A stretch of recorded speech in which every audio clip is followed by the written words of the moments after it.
Hello to the chess chicos and the chess chicas. Today we are going to discuss a very commonly occurring question and topic, and that is going to be none other than the problem of the so-called bunny ears or dog ears when we play h3, a3, h6, a6, h6, the whole lot. So I would like to give you a bit of a review of how to approach this problem, when to play them, when not to play them. Yeah, just basically give you a very hopefully useful overview of this issue. So the first problem that I notice amongst most club level players is that the approach towards the doggy ears or bunny ears is the following. If they are not sure whether they should do it or not, they almost inevitably go for it. And actually the default mentality should be the polar opposite. If you are not sure whether you need it or not, you almost certainly don't do it. Now this is still a little bit of a vague advice because obviously positions vary from one to the next, and for that very reason, by the way, I'm not going to be able to give you here the perfect answer, but I'm going to give you a couple of guidelines, and hopefully that is going to highlight some of the main ideas about why and when it's necessary and when not. So let's have a look at some exact examples. One of my all-time favorites that people bring up all the time is the Ruy Lopez Spanish main line, and this is actually a marvelous starting point, although it is a difficult concept, but I'm going to explain to you to the best of my ability so that we know what's going on. Let's just go with bishop e7, rook e1. Let's go d6, c3, castles, and here comes the dreaded move, and all of a sudden people go like, oh yeah, there you go, they had to play to prevent bishop g4 pin.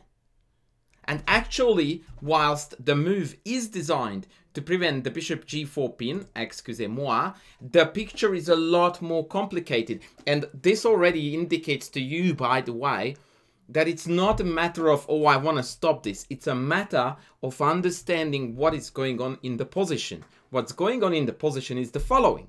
White wants to play d4. And as it happens to be the case, after d4, bishop g4, now we have got a very awkward scenario from White's point of view, where there is no good follow-up move here that would allow White to develop and retain the central tension. So now if it was Black to move again, they would take, and we can't retake with the queen because we lose the pawn. So the stock standard knight d2 developing move also loses a pawn on d4. And last but not least, the bishop e3 move that is perfectly playable because knight e4 loses to bishop d5 also has a downside to it, and that is none other than usually here Black can take and then play knight a5 and then knight c4 with yet another tempo on the knight. And if I have to drop back after c5, Black has got full and perfect development, and this position is definitely not that advantageous. Now, in order to prevent all this shebang with h3, White absolutely had to make sure that Black cannot strike in or at the center here by whatever means, because then it's just a complete lemon, and since we just played c3, we can't develop either.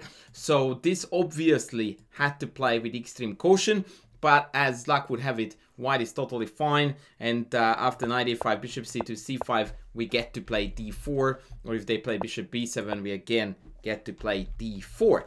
But to deduct from this that h3 is played to prevent the pin on g4 is a complete half-truth and misunderstanding of the situation. For example, let me throw a little bit of a spanner in the works for you.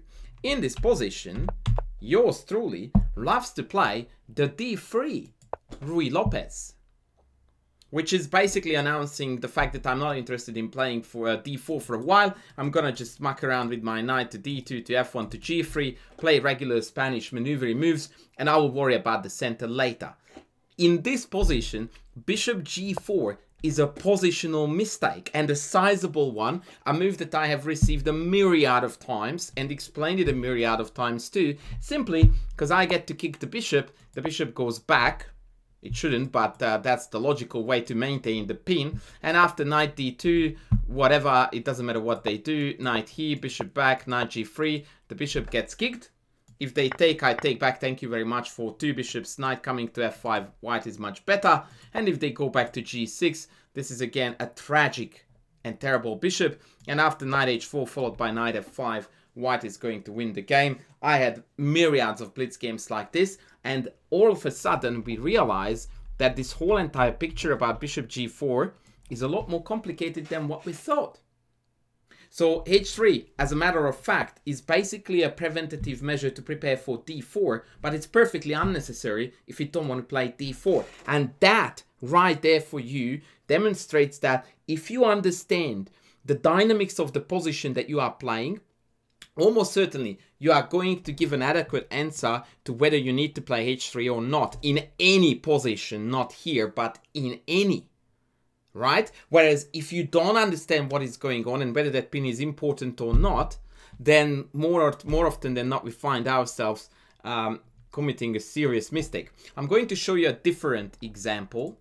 Also a recent game of mine, by the way, and also I felt a little bit validated by playing this because this is also in my the beginner's e4 repertoire, and I really enjoyed exploring this variation. So bishop e7, I played knight f3.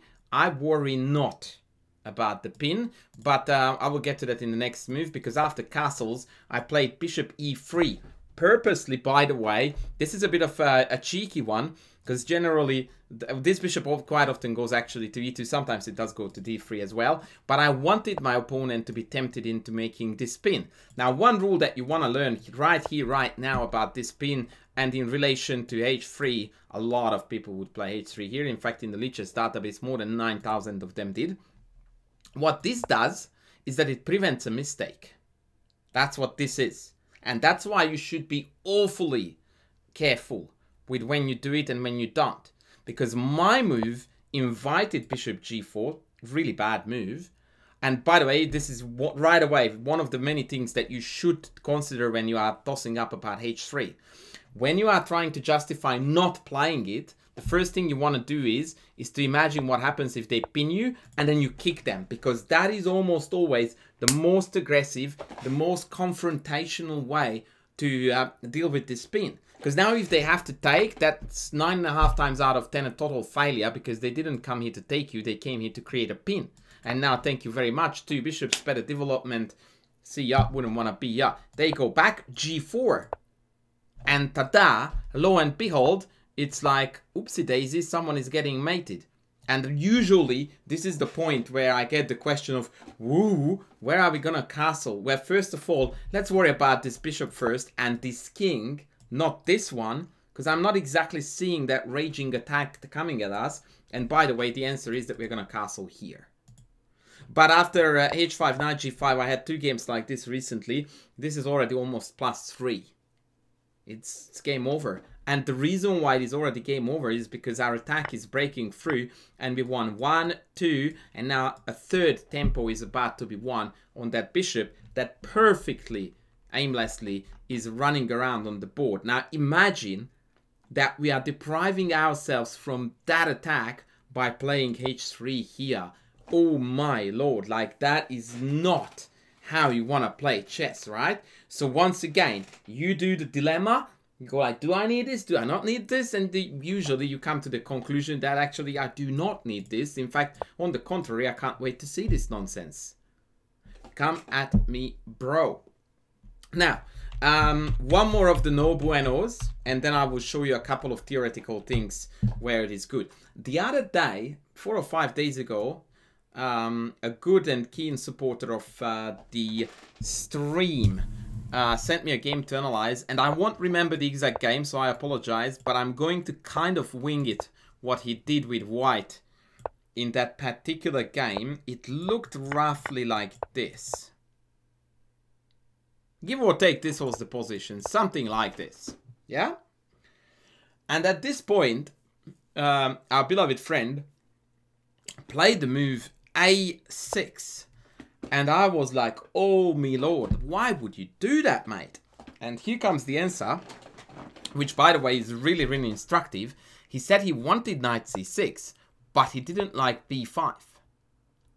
Now this is already faulty reasoning, because in fact after knight c6, b5 is a mistake, as it chases the knight towards f5 and towards the king side, and really white is quite happy. And on top of that, Later on, we may be able to bite into that, but let's forget about that for the time being. In contrast, a6 is a complete waste of a move.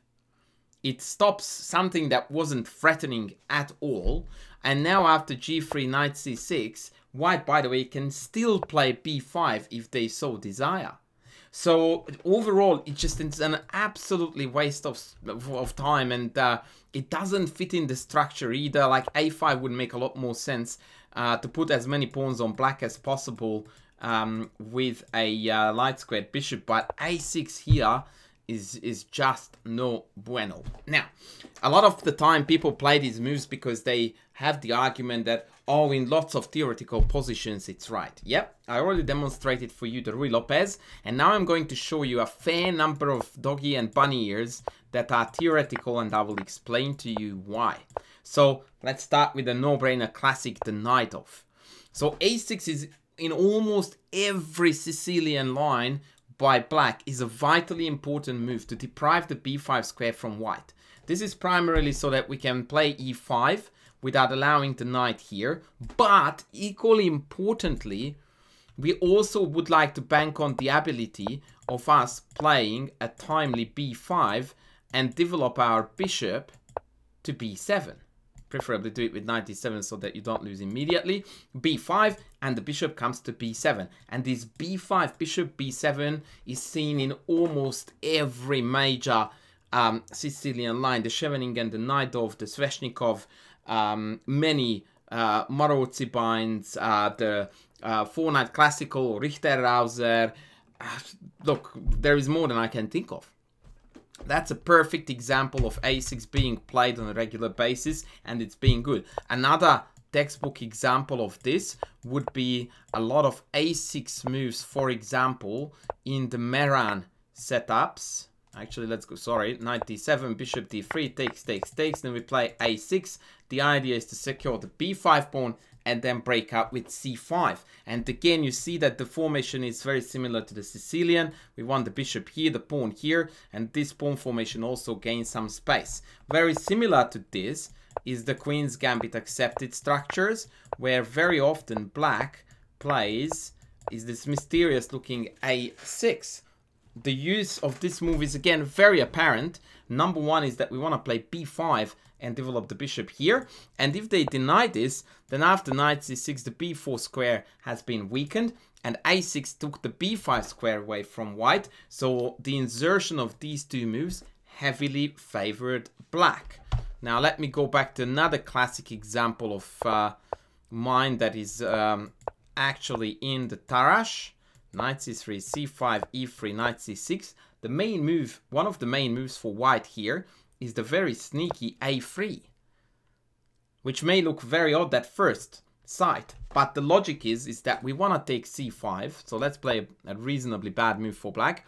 We play b4, expanding on the queen side with a tempo, and then again the bishop comes to the long diagonal.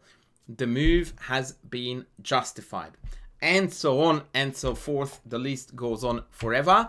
Now, after this lengthy explanation, I'm going to fall back to my initial statement, which is there are lots of lots of theoretical positions where the bunnies are theory, and there is a reason why they are theory, and you need to understand that. Don't play it if you don't know why you are playing it.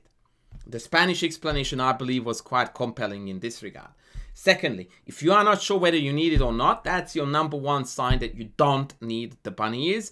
And number three, be aware that often by playing the bunny ears, you are actually preventing a mistake. So really you need to evaluate that pin and its value, and whether that's actually annoying to you or whether that's something that you can exploit like I did in the Alekhine and launch an attack and storm the pawns up on the board where the bishop is awkwardly dancing around, hoping to creating some attack and pins. So that is the long story short, my friends. Of course, there are myriads of other examples, but I do hope that this gave you a fairly good overview about when to do the bunnies and when not. And on that note, I'm going to call it a day here. Thank you very much for tuning in. I will be back with more videos soon. Don't forget to sub, to like, to super thank me. And I'm going to be back with the next video soon. Thanks for watching.